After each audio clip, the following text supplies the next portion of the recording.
अच्छा, कभी ये सोचा है कि जो चीजें सच में कीमती होती हैं, जिनकी कोई कीमत ही नहीं लगाई जा सकती, उनका मूल्य कैसे तय होता है?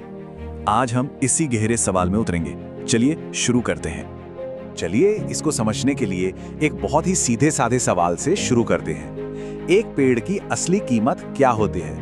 पहली बार में तो शायद यही ख्याल आएगा कि भाई उसकी लकड़ी की क्या कीमत होगी। लेकिन अब जरा इस फर्क को देखिए। एक पेड़ की लकड़ी की कीमत मान लीजिए 50,000 रुपए है, पर वही पेड़ जो हमें सांस लेने के लिए ऑक्सीजन देता है, उसका जीवन मूल्य 30 लाख रुपए से भी ज्यादा आंका गया है। मतलब जमीन आसमान का फर्क है।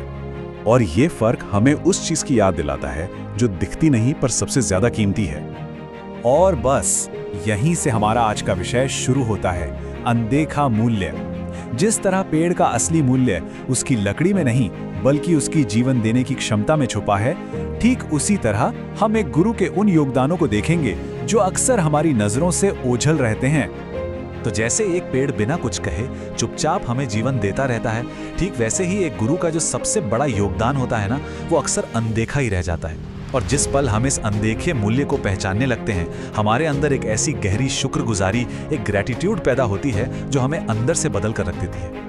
तो चलिए अब आगे बढ़ते हैं और देखते हैं कि ये जो कृतज्ञता की भावना है, ये आभार का भाव है, ये हमारे आध्यात्मिक सफर को कैसे तेज कर देता है। इसको ना एक छोटी सी कहानी से समझते हैं। एक मालिक था, अपने वफादार कुत्ते के साथ खेत में टहल रहा था।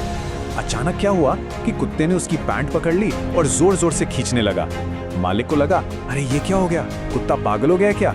उसे बहुत गुस्सा आया, पर कुत्ते ने खींचना बंद नहीं किया। और जब मालिक ने गौर से देखा तो उसके होश उड़ गए। ठीक उसके सामने एक जहरीला सांप फन फैलाए बैठा था। मतलब डांट खाने के बाद भी उस बेजुबान जानवर ने अपने मालिक की जान बचाई थी।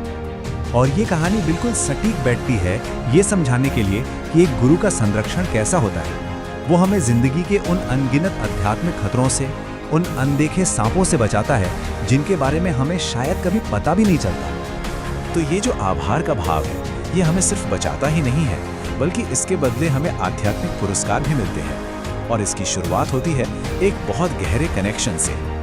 अब यहाँ एक बड़ी मजेदार पहेली सामने आती है, वही पहले मुर्गी आई या अंडा वाली बात। हमें पहले गुरु की महानता को समझना होगा या पहले हमें आध्यात्मिक ज्ञान मिलेगा? मतलब शुरुआत कहाँ से होगी? इस मुश्किल पहेली का जवाब बहुत सीधा और दमदार है। सत्पुरुष में दृढ़ प्रीति करो, यानी जो आत्मज्ञानी गुरु हैं उनमें एक अटूट मजबूत प्रेम रखो। और यही है वो सबसे जरूरी बात। दिमागी समझ या कोई आध्यात्मिक उपलब्धि, इन सबसे पहले आता है प्रेम और विश्वास का वो गहरा रिश्ता। यही मजबूत प्यार वो चाबी है जो बाकी सारे ताले खोल देती है, चाहे वो गुरु की महिमा को समझना हो या फिर आत्म साक्षात्कार हो। चलिए अब जरा आध्यात्मिक बातों से हटकर थोड़ी देर के लिए व्यवहारिक यानी लौकिक दुनिया में आते हैं और देखते हैं कि ये रिश्ता हमारी रोजमर्रा की जिंदगी को कैसे पूरी तरह बदल देता है। देखिए, गुरु के मार्गदर्शन से जो असल जिंदगी में फायदे होते हैं वो तो अनगिनत हैं। सबसे पहली बात, वो हमें वैसे ही अपनाते हैं जैसे हम हैं, हमारी 1000 कमियों के बावजूद।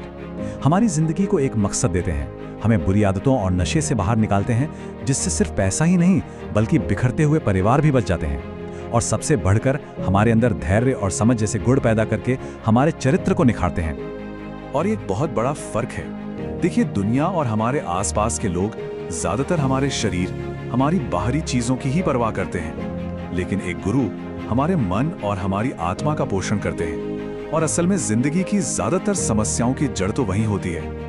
गुरु का असली मकसद क्या है, इसे समझाने के लिए एक बहुत ही कमाल का रूपक इस्तेमाल किया गया है। माखी माथी सूर्य करवो छे, यानी मक्खी में से सूर्य बनाना है। इसका मतलब क्या हुआ? सोचिए, एक मक्खी छोटी सी होती है, गंदगी की तरफ भागती है। ये हम जैसे आम दोषों से भरे इंसानों का प्रतीक है। और सूर्य, वो तो रोशनी और ऊर्जा का एक विशाल स्रोत है जिसकी कोई कीमत नहीं लगा सकता। तो एक गुरु का लक्ष्य हम जैसी मक्खियों को लेकर उन्हें सूर्य जैसा तेजस्वी और मूल्यवान बनाना है। सोचिए ये कितना बड़ा बदलाव है। तो आखिर में ये सवाल हम सबके लिए है। जैसे पेड़ की ऑक्सीजन या उस वफादार कुत्ते का बचाव या एक गुरु का संरक्षण, हमारे अपने जीवन में वो कौन सी अनदेखी ताकतें हैं जो चुपचाप हमें संभाल रही हैं? वे कौन सी चीजें हैं जिनका मूल्य हम शायद कभी आंख ही नहीं पाते? इस पर जरूर सोचिएगा।